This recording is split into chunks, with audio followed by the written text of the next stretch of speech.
Good afternoon. This is All India Radio.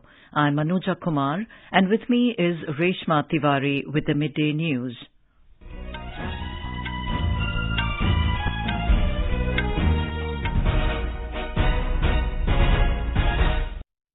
The headlines. Prime Minister Narendra Modi to address the UN General Assembly in New York this evening. India slams Islamabad for misusing UN platforms to propagate false and malicious propaganda against India. In first ever in-person meeting, US President Joe Biden and Prime Minister Narendra Modi resolved to advance US-India Comprehensive Global Strategic Partnership, agree to expand cooperation in areas of critical and emerging technology. In joint statement, Quad leaders call for free and open Indo-Pacific, welcome India's decision to resume exports of COVID-19 vaccines and pledge to donate over 1.2 million doses. Cooperation Minister Amit Shah says cooperatives can make important contribution for the development of the country. Government to bring new cooperative policy soon. I&B Minister Anurag Thakur inaugurates high-power transmitters at one of the world's highest radio stations in Kargil. India crosses 85 crore mark for COVID vaccination administration in the country. Recovery rate reaches 97.78%. Construction work of 22 AIIMS going on across the country to provide best treatment to the people, says Health Minister Mansukh Mandviya. Finance Ministry approves capital expenditure projects worth over 2,903 crore rupees in 8 states to give timely stimulus to economic recovery. Over 2 crore 82 lakh households electrified across the country so far under the Saubhagya scheme, which completes 4 years today. Prime Minister, Home Minister and I&B Minister pay tributes to Pandit Deen Dayal Upadhyay on his birth anniversary. And in IPL cricket, Delhi Capitals to take on Rajasthan Royals in Abu Dhabi this evening. As the nationwide free COVID-19 vaccination campaign at government facilities for those above 18 years is underway, we advise our young listeners to get vaccinated and also help others get vaccinated. We also advise our listeners not to lower their guard as COVID-19 remains a threat to our health. Please stay at home unless it is essential to go out and continue to follow these 3 simple steps. Wear a face mask, maintain 2 gaz ki duri for social distancing, focus on hand and face hygiene. For any COVID-related information and guidance, contact national helpline numbers 011-2397-8046 and 1075. And now the news in detail. Prime Minister Narendra Modi will address the 76th session of the United Nations General Assembly in New York this evening. New Delhi has slammed Islamabad for misusing platforms provided by the United Nations to propagate false and malicious propaganda against India. In its right to reply in response to the reference made by Pakistan, Prime Minister Imran Khan, India's first secretary at the United Nations, Sneha Dubey said, Islamabad has an established history of aiding and abetting the terrorists. She added that, regrettably, this is not the first time the leader of Pakistan has resorted to spread false and malicious propaganda against India. These attempts are nothing but seeking in vain to divert the global attention from the sad state of Pakistan, where terrorists are roaming free. One has also to see to it how the lives of ordinary people, especially belonging to the minority communities, are turned upside down. The Indian representative at the United Nations told that the member nations know that Pakistan has a policy of harboring, aiding and actively supporting terrorists. We exercise our right of reply to one more attempt by the leader of Pakistan to tarnish the image of this august forum by bringing in matters internal to my country and going so far as to spew falsehoods on the world stage. While such statements deserve our collective contempt and sympathy for the mindset of the person who utters falsehood repeatedly, I am taking the floor to set the record straight. Regrettably, this is not the first time the leader of Pakistan has misused platforms provided by the UN to propagate false and malicious propaganda against my country and seeking in vain to divert the world's attention from the sad state of his country where terrorists enjoy free pass while the lives of ordinary people, especially those belonging to the minority communities, are turned upside down. She stated that Jammu, Kashmir and Ladakh were, are and will always be an integral and inalienable part of India, and Pakistan must vacate all areas under its illegal occupation. She added that the minorities in Pakistan, the Sikhs, Hindus, Christians, live in constant fear, and it is a state-sponsored suppression of their rights. This is a regime where anti-Semitism is normalized by its leadership and even justified. The dissenting voices are muzzled daily, and enforced disappearances and extrajudicial killings are well documented. The Indian representative at the United Nations told that India desires normal relations with all its neighbors, including Pakistan. However, it is for Pakistan to work sincerely towards creating a conducive atmosphere. These include by taking credible, verifiable and irreversible actions to not allow cross-border terrorism from its soil against India in any manner. The UN General Assembly is the main policy-making organ of the United Nations. This policy brief provides a short overview of some key issues to be discussed during the general debate and several high-level events during the opening of UNGA 76. This session coincides with the current UN Secretary-General Antonio Guterres' set for another 5-year term at the helm of affairs of the world body. Over 100 global leaders are attending the deliberations. These include US President Joe Biden, Prime Minister Narendra Modi, and British Premier Boris Johnson. US President Joe Biden was the first speaker as per the tradition. In his maiden speech to the UNGA, Mr. Biden urged the nations to forge global unity against common threats like COVID-19 pandemic, technological threats, and autocratic nations. The first ever in-person meeting between US President Joe Biden and the Prime Minister Narendra Modi was held in Washington on 24th September. It was followed by a delegation-level talk between the two sides.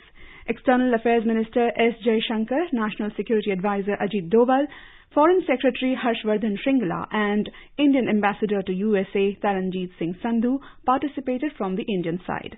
A joint statement was issued after the meeting. The joint statement says that India and United States denounced cross-border terrorism. It has asked that the perpetrators of the 26/11 Mumbai terror attack must be brought to justice. The two countries came out strongly against any use of terrorist proxies.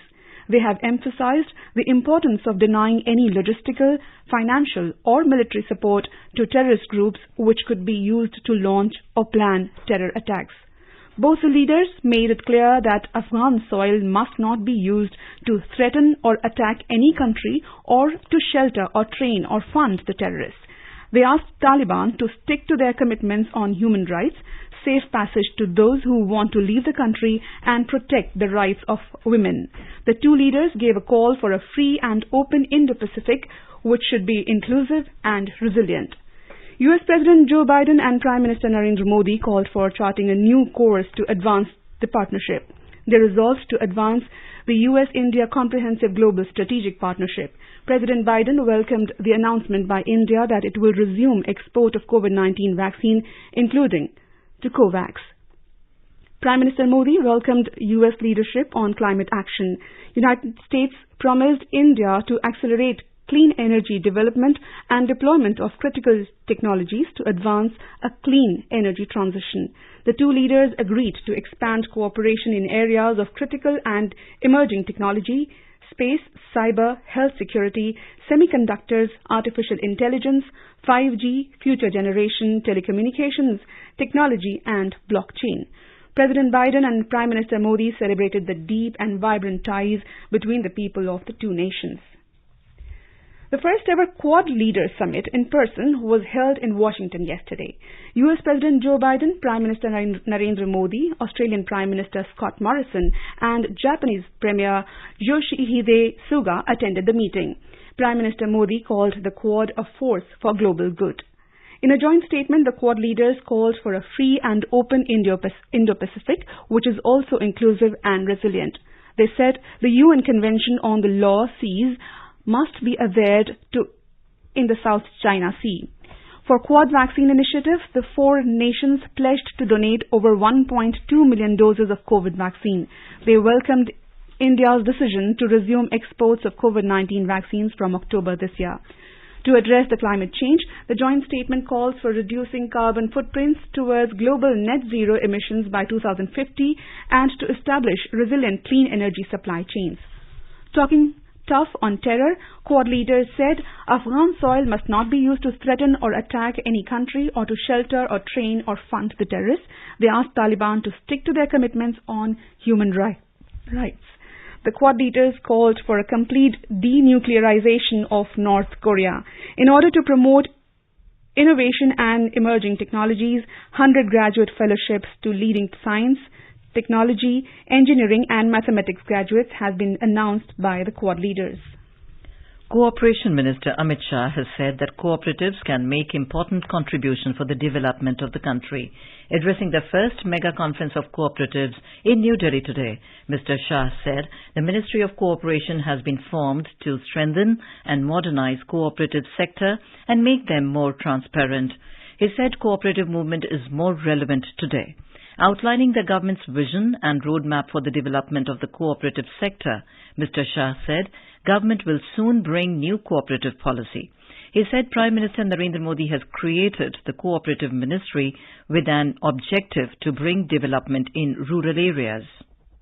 देश के विकास के अंदर सहकारिता बहुत महत्वपूर्ण योगदान देश के विकास के अंदर सहकारिता का योगदान आज भी है, मगर बहुत सारे आयामों तक हमें पहुंचना बाकी है। हमने इसको नए सिरे से सोचना पड़ेगा, नए सिरे से रेखांकित करना पड़ेगा, हमारे काम का दायरा बढ़ाने पड़ेगा, काम के अंदर शिस्त लानी पड़ेगी, काम के अंदर पारदर्शिता भी लानी पड़ेगी और काम के अंदर सहकारिता की भावना को स्वभाव की तरह, संस्कार की तरह घुल मिलकर सहकारिता के आंदोलन को आगे बढ़ाएं। देश के करोड़ों किसान, वंचित, पिछड़े, दलित, गरीब, उपेक्षित महिलाएं, उनको विकास का मार्ग केवल और केवल सहकारिता के माध्यम से ही प्रशस्त हो सकता है और कोई मार्ग नहीं। Union Information and Broadcasting Minister Anurag Thakur inaugurated high-power transmitters at one of the highest radio stations in the world at Hutpartingla at Kargil, Ladakh today. Minister inaugurated two 10-kilowatt high-power transmitters of All India Radio FM radio station and Doordarshan at an altitude of 13,300 feet from mean sea level at Hutpartingla in Batalik of Kargil. Transmitters would improve the transmission and the reach in the region, especially in the region. Article 370-35A को हटाने के बाद, आपको UT का दर्जा देने के बाद लगातार विकास के प्रोजेक्ट यहाँ पर तेजी के साथ चल रहे हैं और उन विकासात्मक कार्यों को भी और सरकारी योजनाओं को भी, प्रोग्राम्स को, पॉलिसीज को भी जन जन तक पहुँचाने के लिए ऑल इंडिया रेडियो ने बहुत सालों तक और दूरदर्शन ने काम जो किया है, अब उसको और ताकत देने का समय आया है। और ये उसमें एक पहल है, क्योंकि मोदी जी का सपना था कि बॉर्डर के इलाके के सभी जो घर रहते हैं जिनके पास फ्री डिश नहीं है, उनको भी फ्री डिश दी जाए। 30,000 हमने पहले दे दी थी, अब जो घर रह गए हैं उनको भी फ्री डिश देने का काम इस साल कर दिया जाएगा। Ladakh Autonomous Hill Development Council, Kargil, CEC, Feroz Ahmed Khan and Member of Parliament Jamsyang Sering Namgyal also spoke on the occasion. All India Radio Principal Director General N. Venudhar Reddy and Doordarshan Director General Mayank Agarwal also participated in the inaugural program. Earlier, Anurag Thakur inspected the Hutpartingla high-power transmitters, relay facilities and inquired the technical specifications of the transmission and the reach. You are listening to the Midday News on All India Radio. A reminder of the headlines before we move on. Prime Minister Narendra Modi to address the UN General Assembly in New York this evening. India slams Islamabad for misusing UN platforms to propagate false and malicious propaganda against India.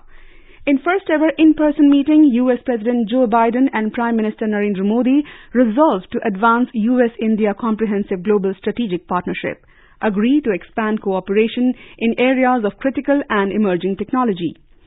In joint statement, Quad leaders call for free and open Indo-Pacific, welcome India's decision to resume exports of COVID-19 vaccines and pledge to donate over 1.2 million doses. Cooperation Minister Amit Shah says cooperatives can make important contribution for the development of the country, government to bring new cooperative policies soon. INB Minister Anurag Thakur inaugurates high-powered transmitters at one of world's highest radio stations in Kargil. India crosses 85 crore mark for COVID vaccine administration in the country. Recovery rate reaches 97.78%. Construction work of 22 AIIMS going on across the country to provide best treatment to the people, says Health Minister Mansukh Mandavia. Finance Ministry approves capital expenditure projects worth over 2,903 crore rupees in 8 states to give timely stimulus to economic recovery. Over 2 crore 82 lakh households electrified across the country so far under the Saubhagya scheme, which completes 4 years today. Prime Minister, Home Minister and INB Minister pay tributes to Pandit Deen Dayal Upadhyay on his birth anniversary.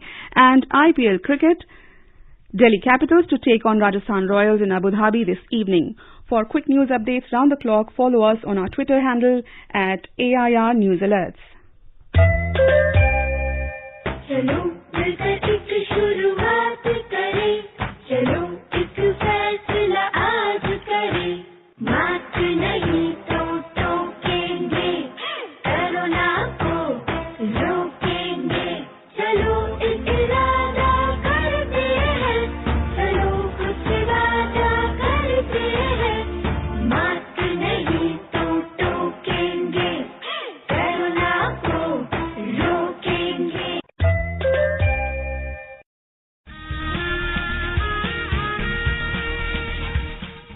Bharat के स्वतंत्रता संग्राम में अनगिनत स्वतंत्रता सेनानियों ने अपने प्राणों की आहुति दी. कुछ इतिहास में अमर हो गए और कई गुमनाम.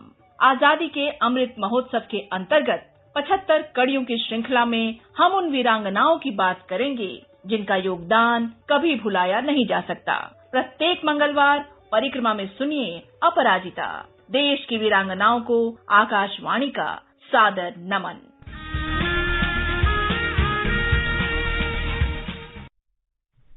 Welcome back to the Midday News on All India Radio. India has crossed yet another milestone in the COVID vaccination drive, with the total vaccination crossing the 85 crore mark today. Union Health Ministry has termed it as yet another achievement in its fight against COVID-19. Health Minister Mansukh Mandavia has said that world's largest vaccination drive is creating new benchmarks. He said in a magnificent feat, India has administered 85 crore COVID-19 vaccines. The national recovery rate has reached 97.78%, which is highest since March 2020. Health Minister Mansukh Mandavia has said that the construction work of 22 AIIMS is going on across the country to provide best treatment to the people. Addressing the 66th Foundation Day celebrations of AIIMS in New Delhi today, Mr. Mandavia said AIIMS has emerged as a lighthouse in the health sector. He said developed India cannot be made if the citizens of the country are not healthy. The minister said Modi government has enhanced the health budget so that every people of the country can get best treatment. The Finance Ministry has approved capital expenditure projects worth over 2,903 crore rupees in 8 states. The capital will be provided to states under the scheme Special Assistance to States for Capital Expenditure for 2021-22 to give timely stimulus to economic recovery. The ministry has released over 1,393 crore rupees to states, namely Bihar, Chhattisgarh, Himachal Pradesh, Madhya Pradesh, Maharashtra, Punjab, Sikkim and Telangana. The government today said that 2 crore 82 lakh households have been electrified so far under the Pradhan Mantri Sahaj Bijli Har Ghar Yojana Saubhagya. The scheme has completed 4 years today since its inception.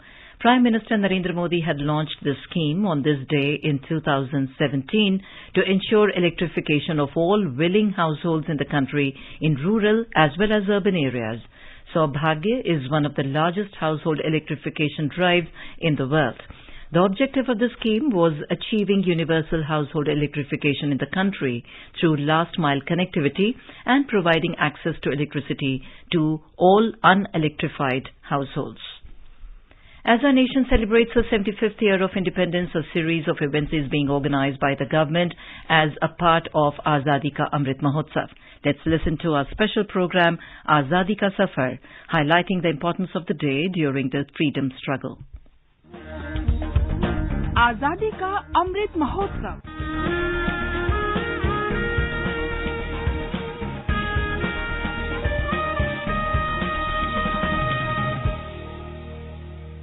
Azadi Ka Safar with AIR News. India's glorious fight for freedom is one of the greatest struggles the modern world has ever witnessed. Every day, AIR News brings you a glimpse of the valiant struggle.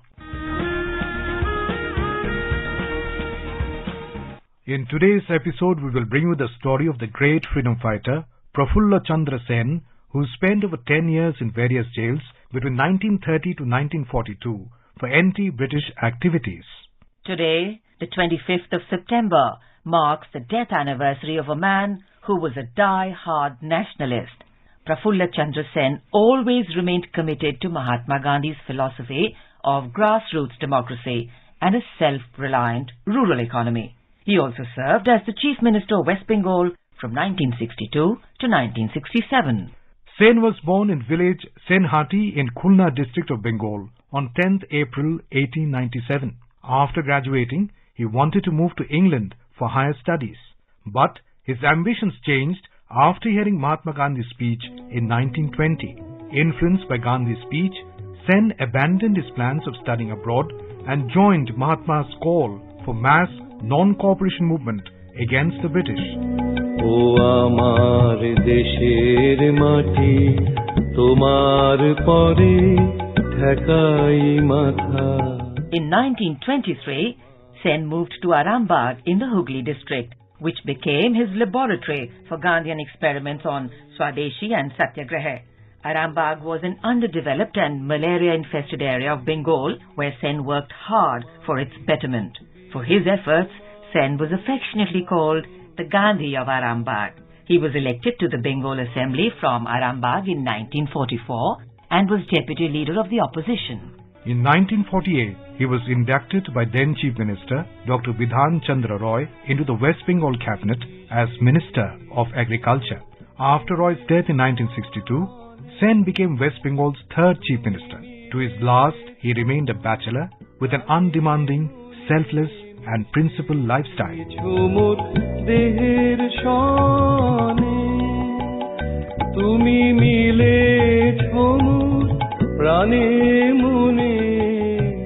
Sen died in Kolkata on 25th September 1990, but his conviction towards the society is a lesson for all of us. India is forever indebted to the selfless service and sacrifice of freedom fighters like Prafulla Chandra Sen. Today, we are also celebrating the birth anniversary of freedom fighter and former Deputy Prime Minister of India, Chaudhry Devilal. He also served as the Chief Minister of Haryana. He was born on this day in 1914 in Tejakhera village of Sirsa district in Haryana to Shugna Devi and Lekram Sehag. A follower of Mahatma Gandhi, he was merely 15 years old when he was drawn towards the independence movement. As a 16-year-old, he participated in a demonstration by Lala Lajpat Rai in 1928. His participation in the Satyagraha movement in the 1930s and the Quit India campaign during World War II led to his imprisonment on several occasions and put an end to his formal schooling. A true Gandhian, Devilal worked vigorously throughout his life to advance the cause of farmers and other rural people, as well as so-called low castes. Popularly known as Tau, Devilal knew the pulse of the masses and continued his activism on behalf of farmers after the independence of our nation. As Chief Minister of Haryana, Devilal made several decisions benefiting farmers and rural people. He died on 6th April 2001 at the age of 85. Devilal remained committed to the cause of farmers till the end of his life. We salute the spirit and love for the nation of this great freedom fighter. And that brings us to the end of this episode of Azadi Ka Safar, AIR News ke Sang. See you in the next episode tomorrow.